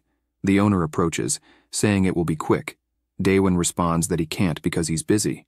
The restaurant owner asks with what, since Daewon is always on his cell phone. Rim continues to listen to the entire conversation between the two, with the owner wanting to eat and the kitchen chef not wanting to cook. Daewon gets stressed and says that in the kitchen he is the chef, so he has the highest authority, and he says not to waste ingredients in such a way. The owner asks how it's a waste if the owner himself is asking. Daewon responds that it doesn't matter since there will be no profit from it. The chef says that if he wants to eat, he should prepare it himself. The owner then points his finger at Rim and asks him to prepare the dish. The owner says this with a smile on his face, and the protagonist responds that he will do it immediately. The chef is furious, hearing that conversation, as the owner is mocking, saying that at least one person there is polite. Rim informs that the bibimbap is ready. The owner thanks him and says it was very fast. The restaurant owner imagines that the appearance of the dish is very good and thinks it might be because he is very hungry. He takes a spoonful to his mouth. Upon tasting it, he is speechless at how good the dish is. He immediately turns around after tasting the bibimbap. The restaurant owner just looks at Rim without saying anything. He then looks back at the dish, still speechless. At this moment, the chef is smoking. The restaurant owner approaches and asks if the chef could let the assistant be in charge of preparing all the bibimbap from now on. The cook asks if that's what he wanted to talk about, whether it's about the preparation of the bibimbap. The owner nods, saying it's not just that. He also wants the chef to teach Rim how to prepare other dishes since his skills are uncommon. Daewon asks what's wrong, since all the food is there. The owner replies that, although he isn't a master chef, he is still the owner of the restaurant, and comments that the assistant has won several awards, and his food is extremely delicious. Daewon starts trembling with anger as he hears the restaurant owner say that it's a waste to keep Rim just as an assistant with all the skills he has. The owner calmly says that Rim has the potential to be at least the sous chef. Daewon can't believe what he's hearing. The furious chef asks if the owner really thinks Rim deserves to be the sous chef. The owner looks at the cigarette on the ground and asks if he said something wrong. Daewon steps on the cigarette and says that the owner only tasted the dish once and already wants to make the assistant a chef. The chef returns to the kitchen and soon sees Rim preparing something. Daewon grabs some gloves hanging there and throws them at Rim's back. Rim turns around and asks what happened. Daewon tells Rim that he ordered him to use rubber gloves and not to leave them in the sink. Otherwise they would just get moldy.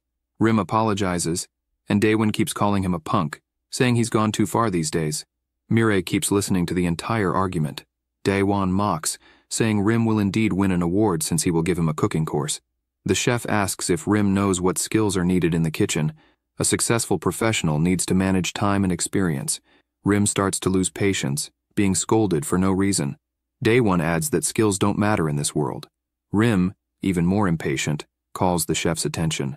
He turns and says things don't work that way. The chef gets angry and asks if Rim has gone crazy. Rim says that's not the case, but asks for some respect. Besides, he can't believe he heard that skills aren't needed to be a chef. Rim turns and says that the basic requirement for a chef is his skills, and that's an absolute truth. Daewon becomes extremely furious, calling Rim a punk and starts yelling, saying Rim doesn't understand anything and still wants to interfere. Mireille asks him to calm down since he's out of control. Rim says he has endured for a long time, and it's hard to respect a chef with such a bad personality. Mireille pleads for them to stop fighting, but Daewon ignores her. The chef starts shouting that he is the absolute chef of that kitchen and won't tolerate anyone talking back to him. Rim begins to think that he won't give up on his expectations because of a piece of trash like that chef. He remembers the chef's useless inferiority complex. Rim starts taking off his apron and says he won't tolerate it anymore since he shouldn't stay where he's no longer wanted. He throws the apron on the table and thanks for the good work he's had so far but says he's quitting. Mireille and Daewon can't believe it. The waitress begs him to come back while Daewon keeps calling him a punk and orders him to return. The chef is extremely furious and tells Rim to disappear, as he has only been a hindrance since he arrived in that kitchen. The restaurant owner arrives at that moment, not understanding what was happening. Rim continues walking out of the restaurant. He keeps walking, thinking he promised himself he would endure any circumstance. The protagonist still thinks he can endure everything, but he will never throw away his pride in cooking. He then sits on a bench, contemplating life deeply. Rim thinks he's reached a point where he thought it would be better to die, imagining he wasn't capable enough. The protagonist begins to think that maybe Daewon is right since Rim can't even be a good assistant, so how could he find his place in the kitchen? He starts to feel restless, rubbing his hands and lamenting that he couldn't hold on after so many insults at that restaurant. He walks with his head down, and someone approaches him at that moment. It was Myung, asking if Rim still remembers him. Rim replies that he does. The sky is clear at that moment, and Myung says he followed him after seeing him leave the restaurant and asks if everything is okay. Rim replies that it is and thanks him for asking. The protagonist, rubbing his hands, just mentions that he had a disagreement with the chef. Rim decides to ask why Myung is there. Myung responds that he wants Rim to work at his restaurant as a real chef. Rim is surprised by this and asks what that means. Myung says that basically, he owns the restaurant on the card, and he wants to hire him to test his skills a bit. Rim looks down and says his skills aren't that good. Myung asks him not to be modest. After all, he is good. Myung takes the opportunity to ask about the argument with the former chef. Rim comments that it wasn't really an argument, but rather that they had unfinished business. Myung sits next to Rim, and Rim just says that his direction and the chef's direction at that restaurant were different. The protagonist puts his hands on his legs and says that just because he tries hard doesn't mean others will like him, apparently. Myung says it's sad to see that lack of ambition and says that no matter what happened, it's in the past. So Rim should think about the future now. Myung explains that he has done many things over the past 70 years, and after all that, he recently felt like opening a restaurant. Rim listens to Myung tell that story. Myung says the restaurant is new and was recently completed, so it's still empty and lifeless. That's why he wants to hire young people. Rim decides to share what happened to him. He explains that he used to be a chef. However, after an accident, he can't taste or smell anything. He feels very sad as he tells this, and says that if Myung really wants him, he will have to deal with a disabled person. Myung listens to all of this and starts to stand up. He puts his hand on Rim's shoulder and asks if that's what he considers being handicapped. Myung smiles and says he doesn't care about any of that, and asks if they can at least do an interview first. He also says that this is an official recruitment for Rim. The protagonist starts to feel happy about this, and then shakes Myung's hand, thanking him for his kindness. The two go to the restaurant, and Rim finds it amazing, as he heard it was small, but it was far from small. Myung comments that he spent a lot of money on the interior design and asks what Rim thinks. He replies that it looks very beautiful and has an old and luxurious appearance. The protagonist, still surprised, says that his house is right behind the police station, so it's not even 5 minutes from there. Myung says it is definitely destiny. They observe the outside, but the restaurant owner asks them to come inside to show the interior. Rim is completely amazed when he enters the restaurant. He sees the size of the interior and says he really likes the place. They then go to the kitchen, and Rim is impressed with the organization of things. Myung comments that they bought everything new, so they only have the basic ingredients. Myung sits down and apologizes for not asking his name until now, as he knew him as the assistant chef. The protagonist replies that it's no problem and informs him that his name is Rim. Myung looks at Rim and asks if they can start the interview at that moment. Rim, smiling, responds that they can. Myung asks if Rim is confident in his cooking and asks him to prepare any dish. The protagonist asks if that's really okay. Myung replies that it's no problem. The interview for a chef is through his cooking. The restaurant owner, happy, says that any popular Korean dish is fine and that bibimbap will also do. Rim responds that it will be fine. Myung is happy, knowing that Rim's bibimbap is incredible. The protagonist is thoughtful, considering that he can choose what he wants, and knowing it has to be a Korean dish. He realizes he needs to put a lot of effort into it and consider the theme carefully. After all his skills and sensitivity will be judged on a single dish. He observes some meats, and also kimchi. He imagines that, in any case, there aren't many ingredients since the restaurant hasn't opened yet. He starts looking at the spices and notices that only the basics are there, but at least there's chili powder. He looks at the shelf and imagines he is free to choose, but there are a few options like ramen, thin noodles, sesame oil, etc. To make matters worse, he can't make gourmet dishes that depend on smell and taste. Then he feels happy as an idea comes to him. He decides to prepare noodles and starts gathering the ingredients in the pot.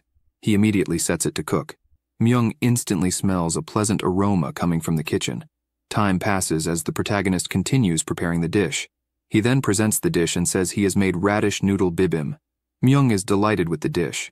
The owner comments that the kimchi was made by him and that it was a good choice. Rim is surprised to learn that Myung made the kimchi himself. Myung confirms, saying it's laborious, so he plans to hire someone else to do it.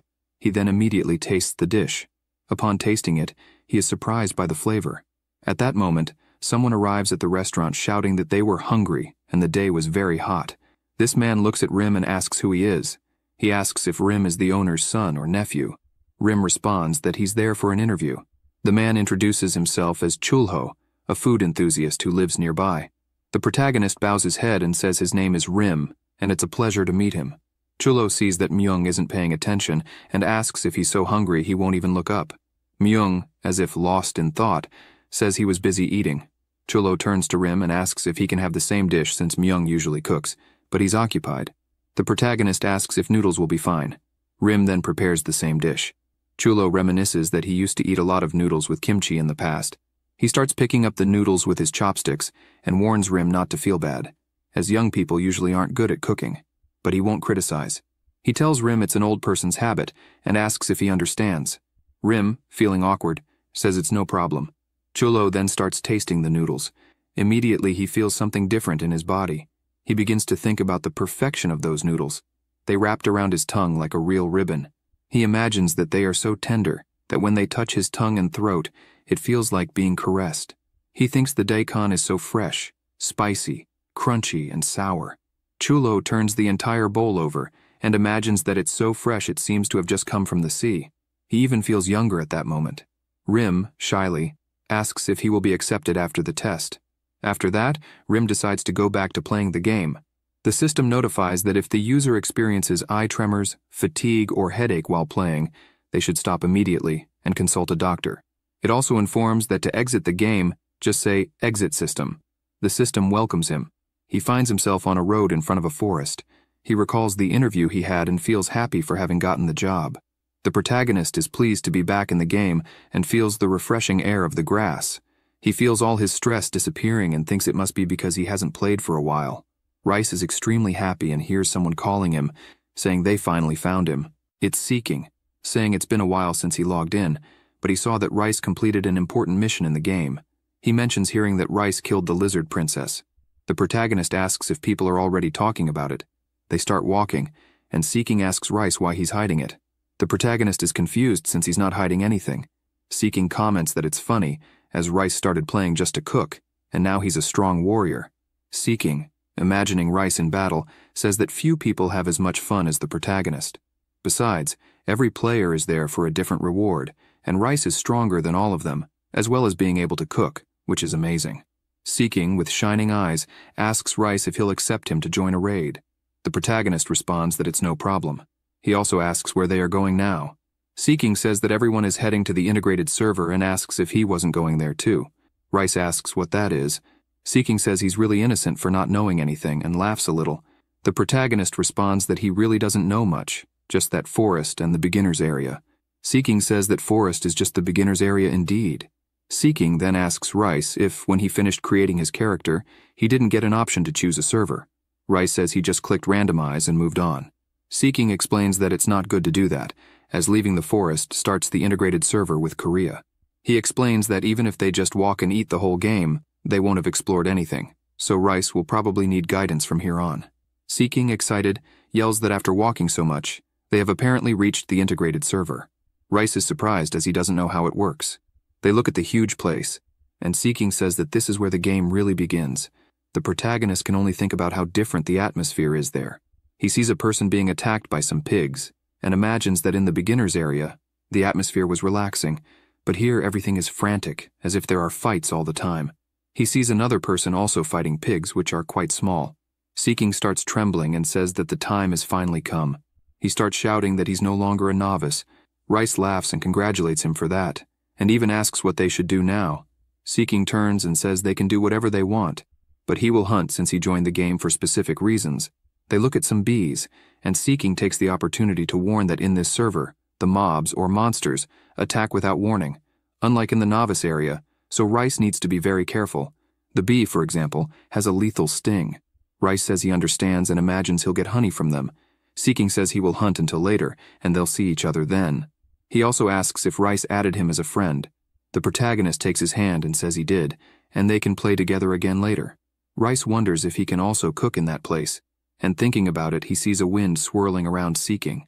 At that moment, a card with a musical symbol appears above Seeking. Rice is confused and asks if that's a song. At that moment, Seeking was singing a song. The protagonist, confused, asks why he started singing out of nowhere. Seeking is happy and says Rice noticed because that's a new skill he acquired. Rice is surprised and asks if he really got a new skill, as they are rare. Seeking, smiling, says the skill is minstrel, and the song is called Military Song. He then decides to go his way and says he'll meet Rice later. The protagonist thinks that job really suits Seeking. He looks at a sign and imagines he should try heading somewhere else. All Rice could think about at that moment was what ingredients he would find in that new place. He walks to a small village and thinks he's excited about what's to come. At that moment, he sees a man announcing a green orb for 3,001. He also sees a woman shouting that a wolf cape is only 230,001. He stares intently at the people negotiating nearby. He observes a blacksmith working and imagines that even this is part of the game. It was possible to feel the heat when he got close. He sees another merchant holding a potion and imagines it must be another store. While Rice watches everything around him, he notices that it's strange that there are only adults in the village. He imagines it must be because the game is for adults only. He continues walking through the village and says that he really doesn't see a single child there. He imagines that, generally speaking, there aren't that many people, and wonders if that might be an issue. He looks up at a restaurant and thinks he might be overthinking it, especially since he's having fun wandering aimlessly. He notices that the sign is indeed for a restaurant and decides to go in to see what it's like. He opens the door and says he imagined there would be at least one restaurant there. The waitress greets him. Rice greets back and says he wants a table for one. The waitress looks serious and says they only have bread and soup to offer. He can't believe they only have those two options. He looks around the place and decides to tell the waitress he'll take the bread and soup anyway. She says that's fine. The waitress serves his dishes and he imagines he shouldn't have expected much since it can't even be considered a menu. He looks worriedly at the soup, but imagines it can't be that bad. He then takes a spoonful and immediately makes a disgusted face, sticking his tongue out and saying the food is horrible. Rice looks at the waitress and wonders how she dares to sell this. He decides he'll just order water since it's better than that dish. He feels upset because it's the first restaurant he visits in the game, and he already has a horrible first impression. He decides to take a piece of his chicken skewer to mix with the soup to save it. He also takes one of his fried eggs and puts it on the bread since he's very hungry. He opens a small pouch and imagines that when he first entered the game, he cried from happiness when eating grass. But he is a chef. Rice starts adding seasoning to the soup and says that if he didn't taste things like in real life, it would be okay. But since he does taste things here, it's a different story. He then finishes. The soup turned into chicken soup and the bread into a complete egg sandwich. Both gave the protagonist extra experience. Rice decides to taste the soup again and says that this time it's good, as the fat gave it flavor. He also bites the egg sandwich and says that although the bread is hard, the soft egg makes up for it. Rice is delighted with the taste since it's been a long time since he had a tasty egg sandwich. The waitress watches from a distance everything Rice did with the food. She approaches and calls for the protagonist's attention. He turns around, asking what she wants. At that moment, the system notifies Rice that he found a mission. The waitress, who had a question mark above her head signaling a mission, asks Rice if he happens to be a cook. She immediately begs him to help the restaurant. He thinks for a moment upon hearing her question. He looks fixedly at that question mark and imagines that it really is a mission. Rice smiles and answers that he is indeed a cook. The waitress says she noticed since he keeps eating that. He closes his eyes and begins to imagine what kind of mission it would be since last time he had to fight, but this one should be more relaxed. The woman asks Rice if he cooks as a hobby, or if he's a professional chef. The protagonist answers that he cooks professionally. Right after he says that, the woman disappears from in front of him. She reappears beside him, tasting the soup that Rice had modified. He is startled, thinking that she seems to be hungry. The woman smiles and says she just wanted to taste his food. Rice notes that it's a big lie. The woman looks at the egg sandwich and says that she knows the food there isn't good, but she asks Rice to be honest and tell her what he thinks of the food. Rice is worried about how to respond. The system gives him two options. One to say the food is good, and the other to say that the food is honestly horrible. Rice feels downcast and says that even if it wasn't a game, as a chef, he needs to be honest. So he chooses the option to say the food is honestly horrible. The woman from the restaurant is completely disappointed and says that Rice must think she is the disappointment of the culinary profession. She feels sad, but says she has to face the facts, since if the food were good, there would be more customers there. She asks Rice if he can at least teach her how to make those dishes. The protagonist thinks it wouldn't hurt to help her in that situation. He then responds that, of course, he will help. He notices that the food has returned to its original state, probably for him to show her how the changes were made to those dishes. He opens his inventory and explains to the woman that he first needs the ingredients. He starts seasoning while saying it's not that hard to do it again. In the middle of the food preparation, a mission appears. Rice needs to cook for Rogelin and achieve at least 70 satisfaction points. The reward will be an increase in affinity with her. Rice hands the dish to Rogelin to try. She thanks him and says the appearance is great. She then takes a spoonful of the soup. Rice feels confident since she liked the previous dish, and this one is the same. He finds it strange to see that Rogelin's satisfaction is only at 32%. The woman is a bit thoughtful and says she doesn't like chicken very much.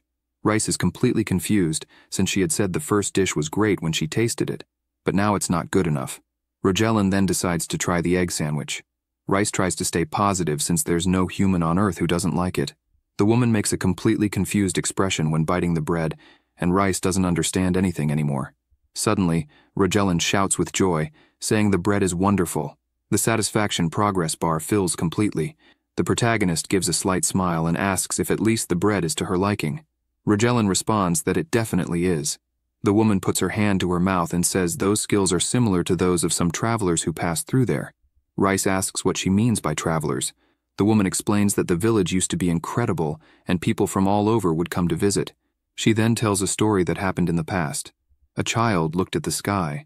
Suddenly he notices something red in the sky. That's when it appeared. A red rift emerged in the midst of a storm. It was the demon Raiden. It was possible to see several creatures emerging from that rift in the sky. There were many demons flying towards the village. Rogelin says the demons came and stole all the knowledge from the continent of Azella, leaving only people who knew almost nothing. Suddenly the people at the time looked up, scared of what was coming next. A hand appeared, launching a huge beam of light, taking away everyone's abilities. She says that's when she lost her ability to cook. The woman laments that from then on she could only make horrible soup and bread. Rice looks at her and imagines it's a sad story from that world.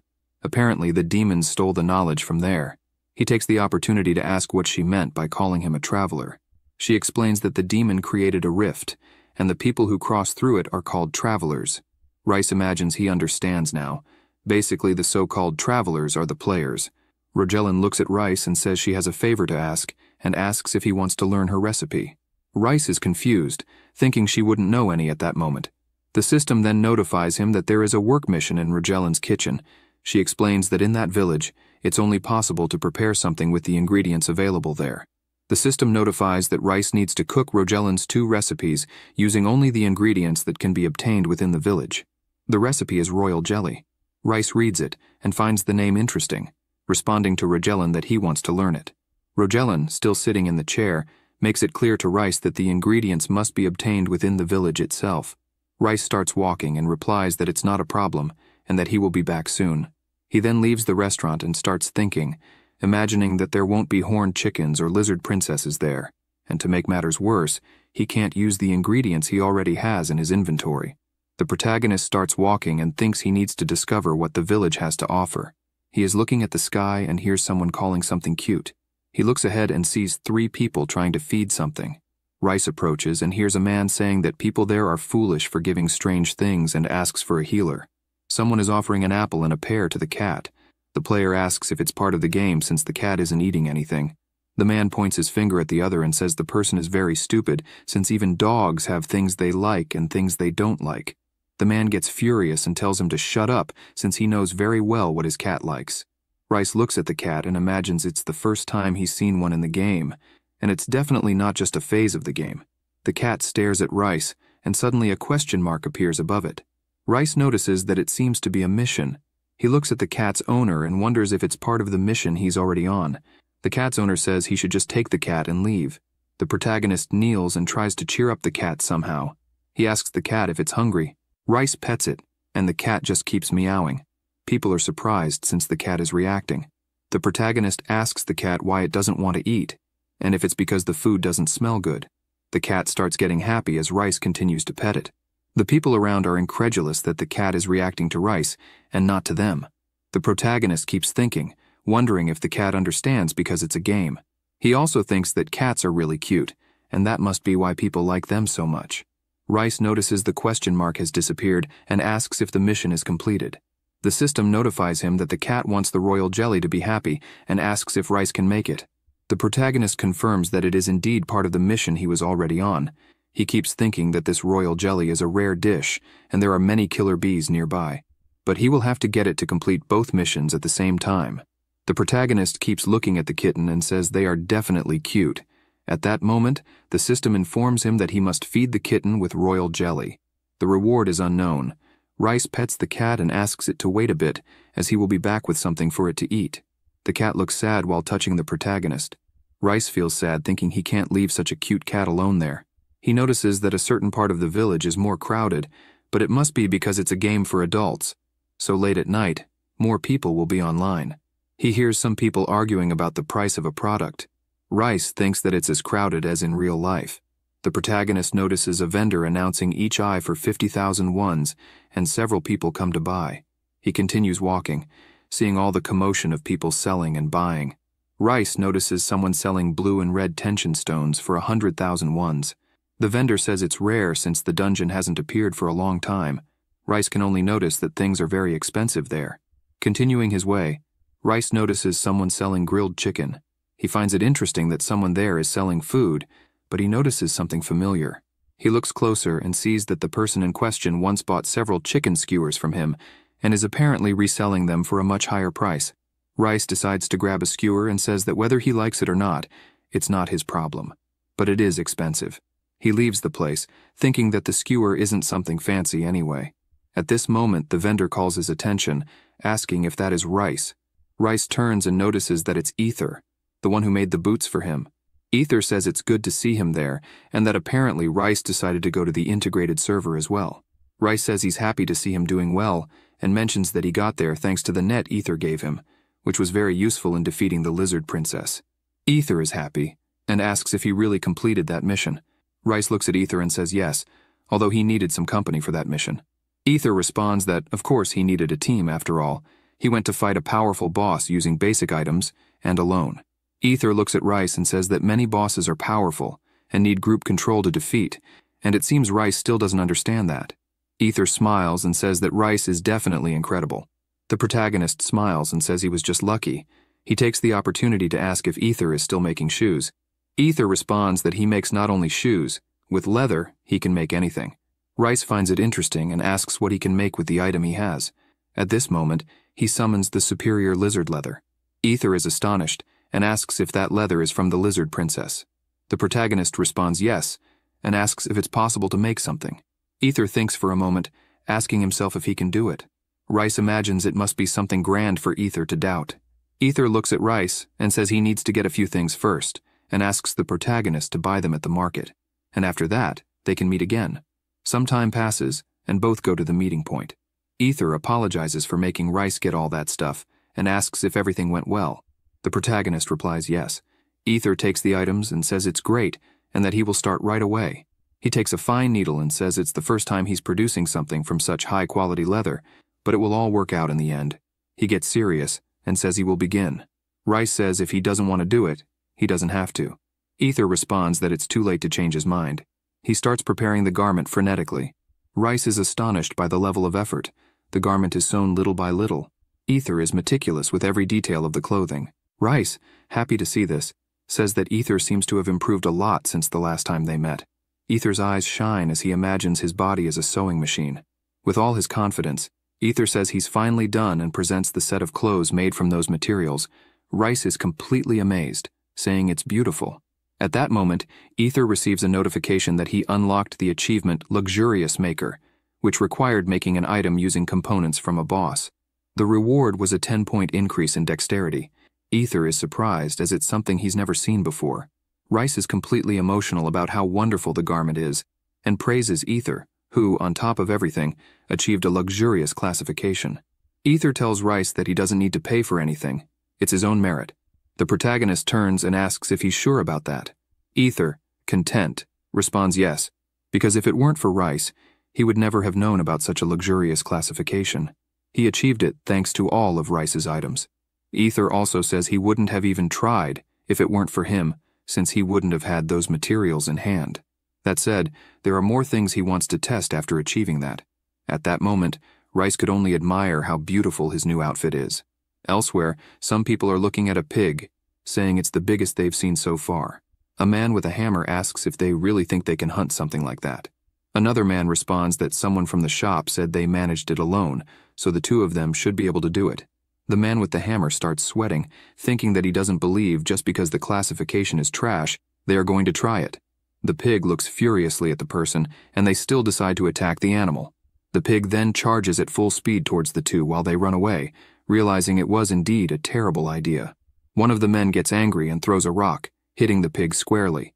The pig becomes enraged and charges at full speed, hitting the two men and throwing them away. Rice observes from a distance and says that it seems to be the spotted pig. He starts walking, wondering if he will be able to start the Samgyeopsal that day. The protagonist equips his weapon and runs towards the pig, taking advantage of his active weak point skill. He hits the animal squarely, combining it with his passive skills. Rice, now wearing his new clothes, looks back and is pleased that he managed to finish the pig with just one blow. He also asks the two men if they are okay, since it looked dangerous moments before.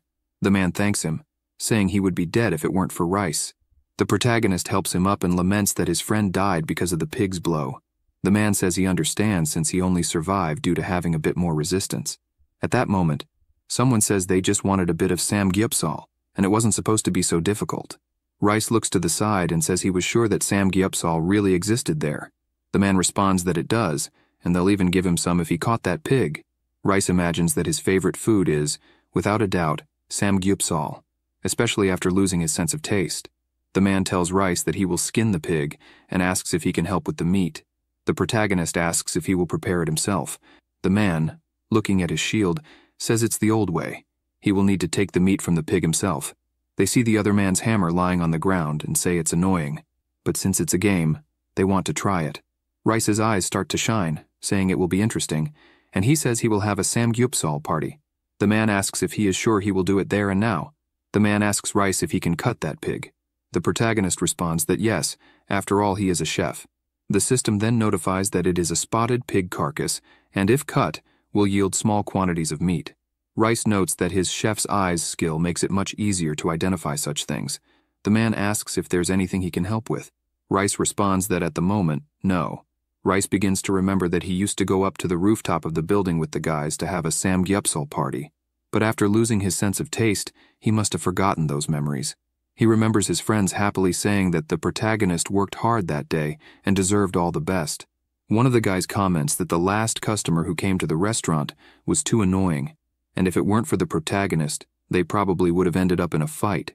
Everyone says it's certain since Rim is kind-hearted. They all toast to Rim and tell everyone to drink until they drop. Rice remembers all this and imagines that there's not a single trace on his tongue of the taste of Samgyeopsal from that time. He even remembers being very happy back then, but he can't remember the taste of the food at all. The protagonist reflects, imagining that with his own hands, he will find that food again in this game.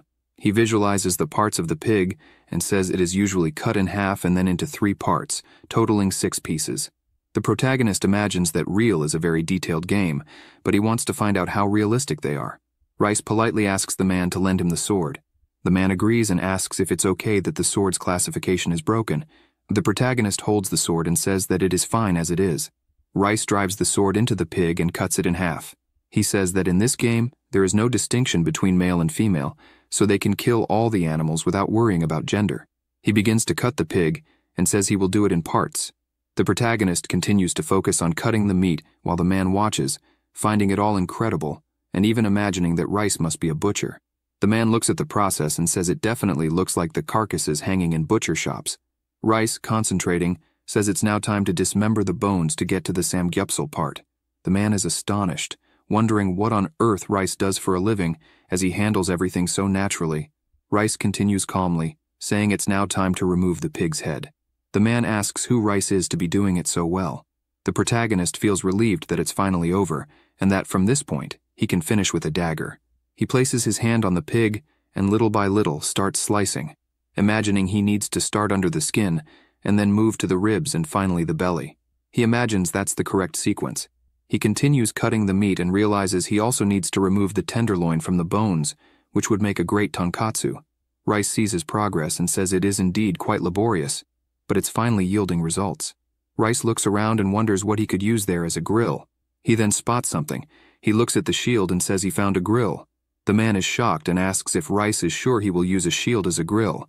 Rice, pleased, says yes, it will serve perfectly for grilling that meat. The protagonist is happy as the preparations are ready to cook the samgyeopsal. The man sees and says it looks very nice and smells delicious. The man wonders if Rice is really preparing samgyeopsal. At that moment, other people approach. They comment that it must be a joke, since the local restaurants only serve soup and bread. The protagonist calmly cuts that piece of meat. A couple watching are amazed at how good the meat looks. Rice then places the meat on a skewer, and it looks fantastic. Rice is pleased to see the result of his preparation, while the people find the skewer marvelous. Rice keeps staring at the skewer and wonders if it really tastes good. He opens his mouth, wondering what the taste will be like.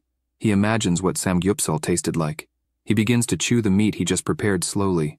Immediately he remembers all his friends praising that his samgyeopsal is the most delicious there is. The protagonist is extremely happy and says that his samgyeopsal is definitely the best there is. He looks at his skewer and says the brown, grilled, and crispy parts are giving it a wonderful flavor, along with the oil covering everything. He takes another bite and says he definitely now remembers how good it tasted.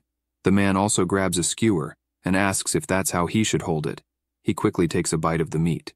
At that moment, his expression changes completely. He finds the flavor so crispy that he even suffers damage from how good it was. The man starts to cry, saying it's extremely delicious. Rice simply agrees, saying that samgyeopsal is indeed the best dish there is. The protagonist reaches for his weapon, saying he's now satisfied and won't hold back anymore. He says, for the missions menu, he will make samgyeopsal skewers. He quickly activates his weak point skill and says he will initially need 100 pieces of pork. The pigs around the area start to get worried. Rice begins chasing the various pigs while hearing someone say they remember Rice as the same guy who made the chicken skewers. At that moment, a woman was observing all the game's events on her system screen. She hears some people talking, asking if they'll be free after work. Another person asks why, if it's to compare food. The woman crosses her arms while people around her continue talking. She looks at Rice eating the samgyeopsal skewer and finds it interesting. The people around continue talking about confessing to someone and asking if the person has plans for today. The woman remains restless, watching Rice eating that dish while people around her continue gossiping about relationships. She sees another image of the protagonist enjoying the dish, and again, the people around her keep talking about lovers. The woman grows increasingly impatient, and the people around her ask for silence so as not to disturb the boss. At that moment, there are other people also working with the system screens. The woman then grabs everyone's attention. She raises her hand and shouts that they will have a group dinner and that they will eat samgyeopsal. She informs everyone that attendance is mandatory. Rice continues preparing various meats simultaneously, using the shield as a grill. He keeps cutting a piece of pork, thinking he's done it 389 times. He focuses on the cut and imagines that after doing it so many times, he should be able to do it with his eyes closed. People approach the protagonist and see the pile of pig carcasses, asking if the place is a slaughterhouse.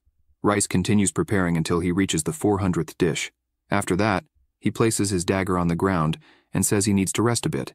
He begins to rest and notices that the system is notifying him of a new achievement. The system informs that Rice has obtained the F-rank Butcher skill after slaughtering 400 monsters.